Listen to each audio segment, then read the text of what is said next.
Hello friends, welcome to Science with me. My name is Dr. Erica with Rosie Research, and we are making this awesome little breadboard circuit as we learn how to make lots of fun circuits. We're working on an RC car. We're going to start using our motors. So we did some lights and we had a siren in here, and I actually pulled it out as we are going to, when we add in the IR, it's going to sort of not work with our IR. It uses a similar library and they can't talk to each other. It confuses our computer. So I ripped that guy out for now. You can keep yours in if you'd like to for a little bit longer until we add the IR control with the remote control. But today we're going to add our motors. And so we have this chip right here, which is the L293D. And this is in your Elegoo kit. And something to really make sure about as you put your chip in is it's got this sort of little cutout that's right here on one side. And see if you guys can see that, and you can, there's like this little divot or a circle. Sometimes there's another bigger circle towards the back, so you do want to make sure you look for this cutout, and if you look on it at the right angle you will see the letters on it, and it will say L293, and then it'll have a bunch of other text on it, and so that's the one we want. And when you put it into your breadboard, you want to be really careful with each of these legs. Make sure that each leg goes in before you sort of smush it in so the legs don't go out. And also make sure, if you're wiring it the same way as us, that this little dot is in the bottom left-hand corner and that your chip is going over this gap. Because if we sort of put it up here, these columns on this breadboard would connect all of those pins together, and that's not what we're hoping for. So we have our project from before, and this chip is in it. That's in your Elegoo kit. We're going to use this power system that comes in our Elegoo kit also, and that will help us protect our Arduino Uno and also give us a little bit more power. It comes with a 9-volt battery that can plug right in there. And then we're also going to use another 9-volt battery to give extra juice to these motors. These motors really like a lot of power in them. And this chip can take up to 36 volts. So if you wanted to, you could add actually more and more of these 9-volt batteries up to 36 volts on this pin at the very, very end. So if you want your car to be able to go faster as a maximum speed, that is how you could change that, is by adding more voltage right there. But first, we're going to wire up our chip so that it will get our motors going by the end of this class. So the first thing that we're going to do is we're going to start wiring some of these pins together that are the enabling pins and the pins that we put the power to the motor on. So the first two pins, we're going to connect pin 1, which is this one right by the dot, to pin 16. So the way we count is 1, 2, 3, 4, 5, 6, 7, 8. And then you go up to pin 9, and then you start counting the other direction all the way up to 16 over here. And we're going to connect these two end pins, which is 1 and 16, together. Now you might have bigger jumper cables than I have, and that's totally fine. You just want to make sure that those guys go in really nicely for you. And we're also going to connect this pin 16 with pin 9. This is connecting the enables and our voltage for the chip sort of all together. If you wanted to have control over the speed, we would have to add another pin up into our Arduino, and right now we're going to wire them all to 5 volts so that we sort of have one speed. Maybe that's something that we change in a little bit. All right, let's try a new one of these. Sometimes your breadboard might have some holes that are really sort of closed, and what you can do is you can take one of these stronger pins and push them through to open those holes up. All right, so that connects pin 16 and pin 9 of that L293. And now this pin has 4 ground pins, and they are pins 3 and 4, and pins, let's see, this would be pin 13 and 12. All right, so they're gonna be right across from each other, and that helps us be able to switch the directions of our motors. So you can take a teeny tiny little jumper if you have it. If you don't have the little jumpers, you can use your normal jumpers that are in your Elegoo kit. That's totally fine. The colors of the wire doesn't matter. Again, it just sort of helps you keep your circuit organized. I'm going to punch these guys through so that it's a little easier for this to get in. Sometimes on brand new breadboards, those staples that hold your wires in are really, really tight, and they don't want to go in, just like this guy is not wanting to go in very well. There we go. So what you can do is, again, you can sort of open up those staples with one of those pins that isn't going to bend right out of the way. And that can help you if you're putting in resistors, if you're putting LEDs in, or if you're putting in just single wires like we are right now. All right, so those are my 2 ground pins, or my 2 ground guys that are connected. So it's 4 pins that are connected, and then I want to connect this to ground. And instead of using the ground on my shield like we have been doing, I'm actually going to use the ground on this. So we have a bunch of pins on this power rail. There's some that are 3.3 volts, 2 that are 5 volts, and then these ones are all ground. And in your Elegoo kit, you have some jumper cables that have the female side on one part and the male side on the other. So you can use those, and you can put it on the bottom row, which is ground, and we can plug this right into one of these. And then now to connect these together, we're also going to jump over that. And so that will help us get those pieces all connected. And I'm going to try to make sure that it's not so tight. So let's try these two pieces right here. So I'm going to jump over it just to make sure that all my grounds are connected. And that's going to be really important. Our project will not work without them connected. Let's try that again, just like that. There we go. So that one's going to go right over the top of our circuit, and that's totally fine to do that. And then this one is going into this power bar that we have. Next, we can connect our first motor, which is going to go right around those two ground pins. So you can choose which way. If you flip-flop your positive and your negatives just like this, that's no big deal. It's just going to change the direction that this goes from clockwise to counterclockwise or counterclockwise to clockwise, and we can fix that wiring in our programming by just changing whether we set pin 7 high or pin 8 high. That will change the programming. So you don't need to worry too much about if you get these pieces flip-flopped. We can fix that in our programs. So it's going to go right around. Here's my two ground pieces. It's going to go right around those ground pieces, just like that. And we'll do the same thing on the other side. All right, so this guy allows you to drive two motors. I've gotten it to drive a couple more than two if I use enough juice on this power pin over here. So if you power it up even more, you could probably plug in the other sets of motors that are on the backs of your car. Now that our motors are in, we do need to connect them to our Arduino, which is the brains of our operation. And they are going to connect the pins that control whether which one of these two is on are actually right outside of it. All right, so this is pin 15 and this is pin 10 right here. And they're on the outsides of where the motor. So they should go right next to where your motor pins are. You can put those in, and then we'll go to pins 5 and pin 6 for this motor. And then we'll do the same thing for the other motor. And our other motor will go to pins 7 and 8 on the Arduino. So here it's going to be on the outside of our motor, and that'll be pin 2 and pin 7.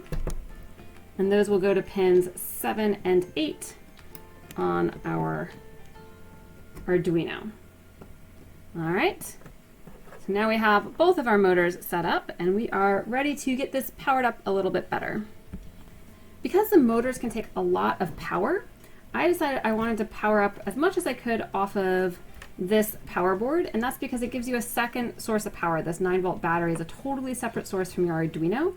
And I found that when I used the Arduino for power and I was using later on my IR guy, they would sort of crosstalk and the motors would give some funny currents. So I found that this was the best way. This comes in your Elegoo kit. It's actually technically a breadboard power thing where you can stick it into your breadboard and it powers the two rails of your breadboard, and you can then have an external power source. But I think it's going to be great for our cars, and it will be powered by one of these 9-volt batteries, and that battery hat comes in our Elegoo kit, which is great. Now, these pins here that we connected with these yellow wires initially, they need to go to 5 volts. I could put it into 5 volts on my Arduino, but I'm going to put it into 5 volts on this power piece. So I'm going to take another one of these cords that has the two different ends. So on one end is a pin, on the other end is a hole. And I'm going to put the hole onto that 5-volt pin that I have right there, and I'll plug this pin in to pin 1 to power up this chip. All right, that gives power to my chip. And it also tells both of my motors to go straight on and be enabled. The other thing I want to power is I want to give extra juice to the motor. So this chip actually allows you to give a lot of extra juice to the motors.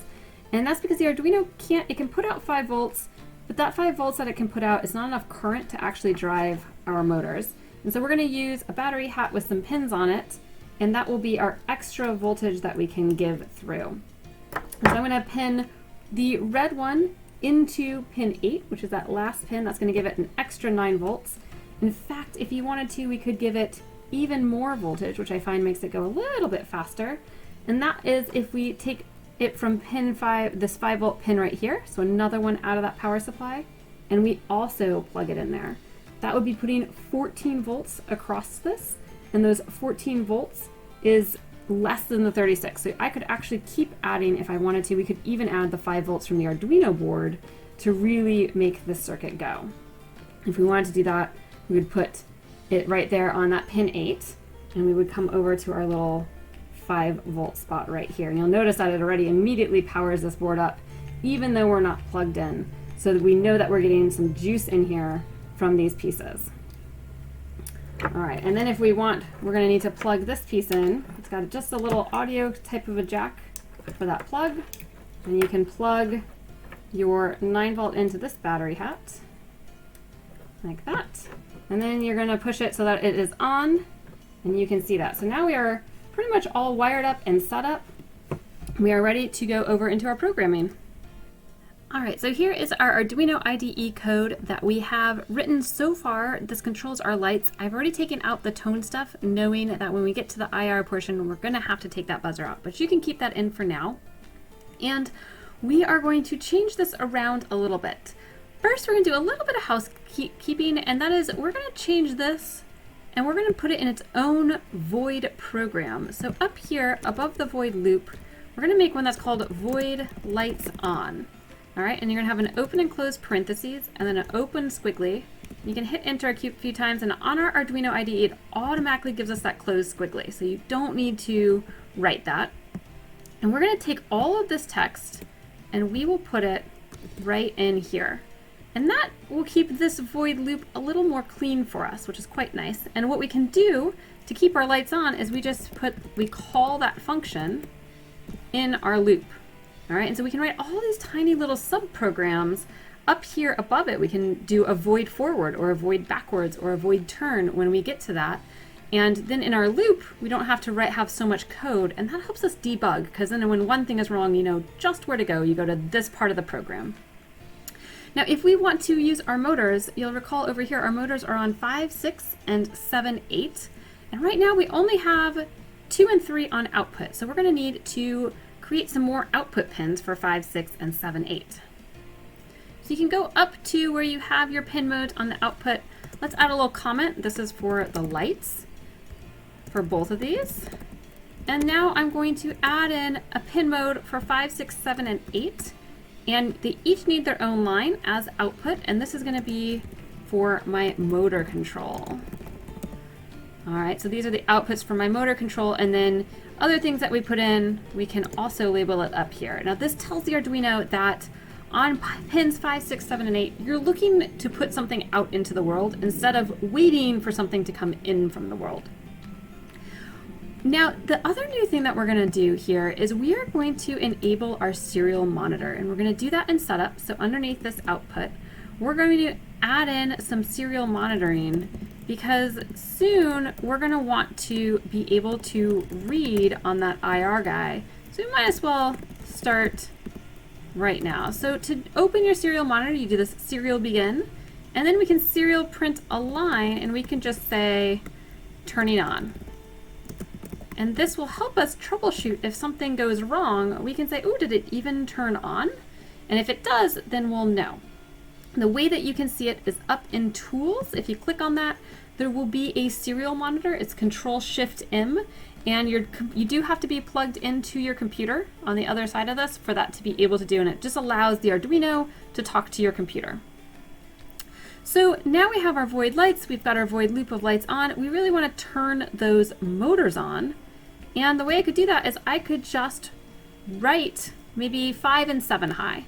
And so to write 5 and 7 high, we write digital write, and that write has a capital W, and we can write 5 comma high with that semicolon, and then the same thing for pin 7. Just like that. And I spelled digital wrong up here, and that will be a problem. I spelled right down wrong over here. All right, there we go. It's really lovely. They have different colors that will help you know if you've gotten it correct so far. So now we can put this onto our Arduino using the upload. Make sure you're connected and you've got your board in there. And you can see that my motors instantly go on.